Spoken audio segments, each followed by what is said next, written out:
is divinely inspired willpower. And a quote from our founder, Norman Paulsen: willpower is neutral. It can be used constructively or destructively. See the future not only for yourself, but for the benefit of all beings. And I looked up the word willpower, because willpower packs a punch. We seem to say, well, if I had willpower for this, if I had willpower for that. So I decided to look up the word. Will is the expression of a future tense in inevitable events like I have a tendency to or I have a habit of. Power is the ability to do something or act in a particular way to direct or influence behavior. And we all have both the will and the power to manifest the goals we set for ourselves when we decided to enter into this frequency body. So yes, we can manifest using our will and our power. So my thesis today is going to be the power of manifestation. I'm going to talk a little bit about people who have manifested, including Yogananda and Norm. I listened to a talk recently given by Betty Guanya, whose nickname is Buddha Betty. She was born into a family of drug addicts and followed right in her parents' footsteps of drug abuse and became a prostitute to support her drug habit. At the very tender age of 35, Betty had an overdose and nearly died and had a near-death experience. During that event, she found herself walking through a grocery store filled with boxes entitled drug addict, prostitute, and other nefarious experiences, and she would pick up each box and throw it into her grocery cart and thought, oh yeah, I can do that. Her story and how she manifested her healing is truly an inspiration. And as I thought about her talk and I pictured myself walking through the grocery cart with the grocery cart up in heaven saying, oh, I could pick out a father who's a Bible thumper and only believes that sparing the rod would spoil the child. Sure, I can do that. But if I'm going to do that, I'm going to pick a mother who's a truly enlightened soul. And to make sure I met my goals, I'm going to select a stepmother and a sister who are both angels reborn. I kind of took 3 people to balance out one. And while I'm at it, to make my life even more interesting, I'm going to have multiple marriages and multiple relationships. Why the heck not? But through all that, and especially since 1972, when I read Autobiography of a Yogi, I knew that my path lay in the same path as Kriya Yoga, and I had faith in myself to find that path and to eventually live it. My manifestation is this. I want to complete all of the chores that I threw into that grocery cart. Every single one of them that I plan to experience, I want to finish it in this lifetime. And I want to do it before I transition and return to Source. Now, if that just so happens to include spiritual enlightenment, that would be a nice bonus. For Betty, it was being raised in a family of drug addicts. And for me, it was being raised in a family of Bible thumpers, still thumping to this day. Each one of us come into our life experience with distractions. Substance abuse, worried about what you look like, thinking you are spiritual, all of that is a distraction. Another example of willpower and manifestation is the rise of the divine feminine that we're experiencing right now. Back in the day when a woman didn't marry and start a family, she was called a spinster, a dowager. The collective strength of manifestation and the rise of the divine feminine has changed that value. And we have witnessed that change in our lifetime during the last 100 years. Massive changes have taken place for women. And by the way, I've long since taken back all the derogatory statements about menopause that I've made when I was younger, because I realized that that is when the full power of the divine feminine emerges.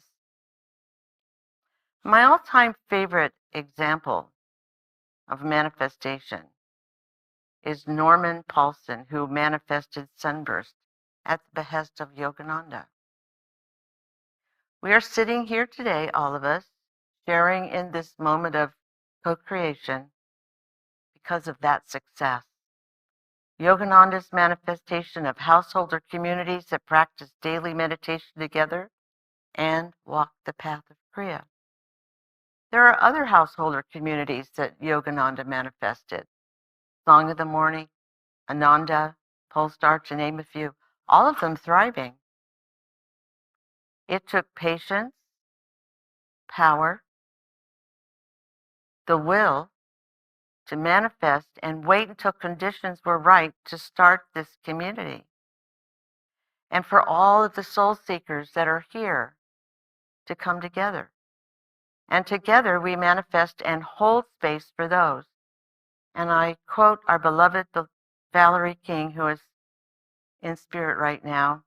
We want those who are supposed to be here to come here. I always liked that quote. If they're supposed to be here, we want them here. And I remind myself regularly, thank you, Jonathan. Bless you. And I remind myself regularly that life is an adventure. So start your daily adventure with meditation. Start every day a.m. And by a.m., I mean after meditation. Fill every cell of your body with light when you rise up in the morning. Have faith, hope, and divinely inspired love for yourself and make that connection with Creator every morning. When thoughts invade your space, that is your ego sending your attention away. So here's what you do. Tell your ego, go play patty cake somewhere else and focus your attention on the energy that will be flowing up and down the spine, because that is your true self. There's no such thing as time in the ethereal world. Creator does not value your dedication to meditation on how long or how short you meditate. Let time spent in meditation with the Creator be organic, natural, even if all you have in your busy day is 5 minutes. And then silently chant to yourself, I know the bliss and the satisfaction that springs from the union of the soul with the living Christ, and the bliss and satisfaction that does abide me through all eternity. I know that the presence of the living Christ is established in me, and I am the pristine purity of the Christ. Thomas Keating, a Trappist monk, wrote in Open Mind, Open Heart in his thesis on centering prayer, which is the Catholic's way of calling it meditation. Don't judge centering prayer on the basis of how many thoughts come or how much peace you enjoy. The only way to judge this prayer is by its long-range fruits. Whether in daily life you enjoy greater peace, humility, and charity. Having come into a deep interior silence, you begin to relate to others beyond superficial aspects of social status, race, nationality, religion, and personal characteristics. That applies to today, right now. Each weekday morning, Sunburst offers online meditation via Zoom. We start at 6 a.m. We end right around 7. Come and go as you wish. It's a great way to maintain your practice, meditating with like-minded folks. Many of our morning meditators are here today joining us. In your daily interactions with others, use mindfulness to guide you. Find that place within you that will conduct interactions with love and affirm silently to yourself, I am grateful that divinity is fully established throughout my entire self. Then remind yourself that today and every day you will courageously and fearlessly exercise the courage to walk in compassion, mindfulness, and divine love. And by the way, do you ever find yourself working on autopilot? I know at work I'll find myself on complete autopilot and then I lose my train of thought. Take a moment to breathe and still the mind. When you are focused and relaxed, you're more productive, and turn off the autopilot. I had an incident of this last week. I thought I'd made a great big mistake on a portal, and I was so upset with myself. I'm going to go in there and fix it. And then I heard this little voice said, you're on autopilot. Give it 24 hours. Let my coworker talk me down a little bit. And I went back and looked at the portal, and I had done absolutely everything correctly. Just taking that moment. Now, once you've moved into either or oppositional thinking, you no longer have mindfulness. So ask yourself, how do I live life? How do you do anything is how you do everything in life. So avoid judgment and start with mindfulness. And again, when you're in a challenging situation, just stop, take a breath, and study what you're feeling. Set aside your ego. Very often gets in the way of what you're planning to do. Like I say, tell it to go play patty cake somewhere. And respond with mindfulness. And then silently chant to yourself, I am not a mortal being. I am not the body. I am a child of God. And I am abundantly able to succeed in every effort that I mindfully designate. Be aware and then offer your mind to God.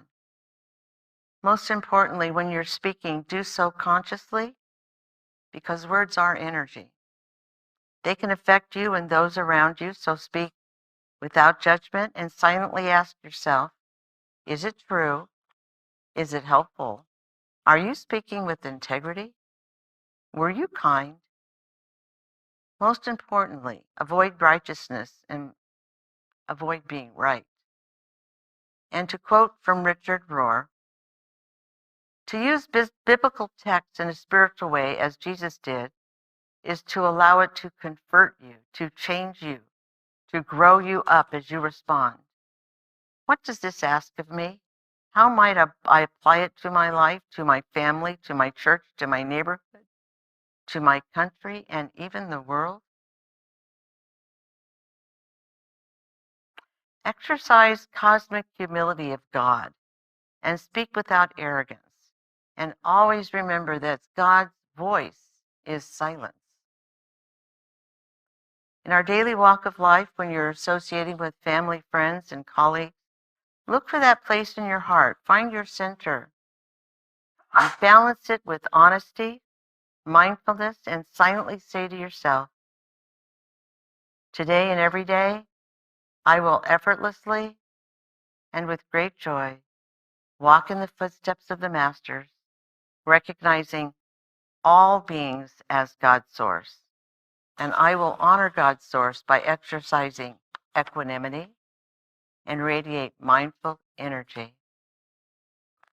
Be aware of your body. Be mindful of your body. When beginning a meal, take a few moments to send a prayer of gratefulness and blessings to those who are making our meal today. Our karma yogis. Every Sunday we have a group that show up early in the morning and prepare food for us to enjoy at the noontime meal. So thank you for that. And during the activities of daily living, be mindful to your body and say to yourself, I am apart from the body. No heat, cold, sickness can touch me because I am free.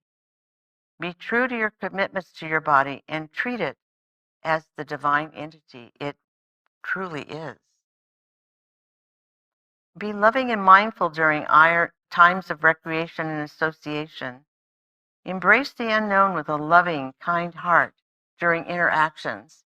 And remember that freedom is the mastery of self-realization, knowing that God, I am, is the God principle. Then we can begin to write our life stream home, returning to the infinite in body, soul, and spirit. So step forward with mindful thoughts from the center of your heart, where our divine parents reside, and send loving energy throughout yourself, into Mother Gaia, throughout this entire room. Return it through the top of our heads to Spirit Divine, where the soul resides. And as Norm always said, keep the top of your head open. So let's take a minute to prepare to go into meditation. Check your posture, and if you're in a chair or on a meditation mat, make sure your spine is properly supported. Keep your knees below your hips. Expel your breath through the mouth in a double exhalation. I'll demonstrate. Then examine your breath. Start at the base of the spine, breathing in from the front to the back of the spine, expanding the lungs into the rib cage, and then repeat this to the heart center. Hold it for a few seconds, and then slowly exhale. Then look for that space between your eyebrows, the third eye, and gently massage the third eye for a few revolutions, and begin to envision a 6-point star. Then connect that energy into the earth, mindfully grounding yourself. And if you find that thoughts are distracting you, focus on your breath. That is the connection between your spirit and your soul. Pay attention as the sensations enter the nose and as they flow out of your nose into the spine, and see that flame rising as the air leaves your body and as you gaze to the 6-pointed star. We will listen to a short Norm talk, after which April will play the bowls.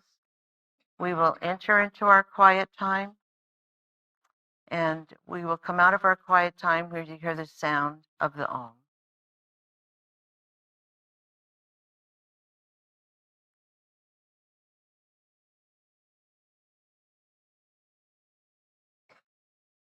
Remember that each one of you has the equipment, atomically, molecularly, cellularly, right in your own body, right now, this very moment, to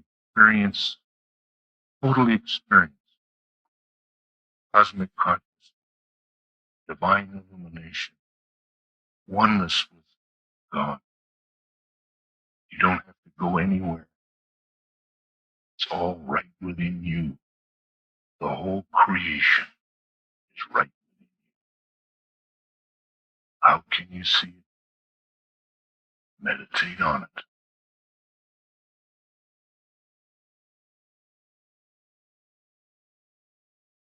The self-conscious mind always wants to be disobedient.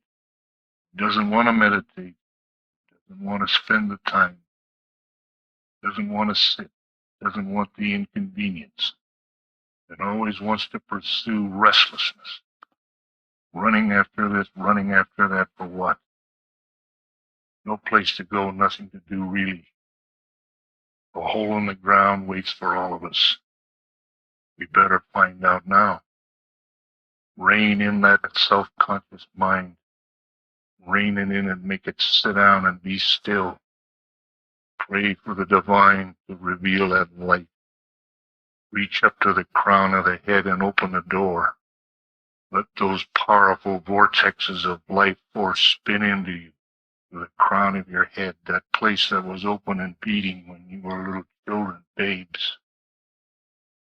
That's the mouth of God. That's where it's at. That's what sustains us here. We don't even know it. It keeps our heart beating, our senses functioning. It'll give power to the higher brain, to rule over the self-conscious mind. It'll let us evolve into our true nature.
As we transition out of meditation, be mindful of the joy that we are now feeling together.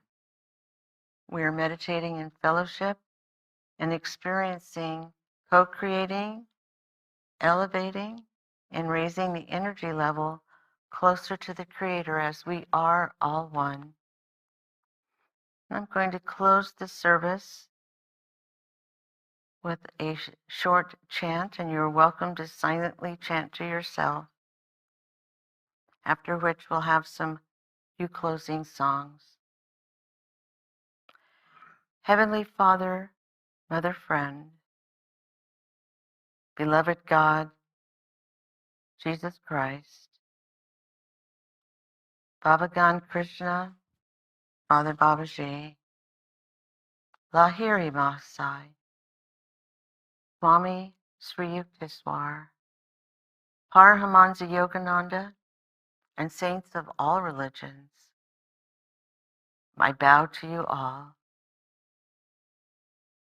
Free my life from obstacles of delusion. Give me material, mental, and spiritual development.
Hey, hey, hey.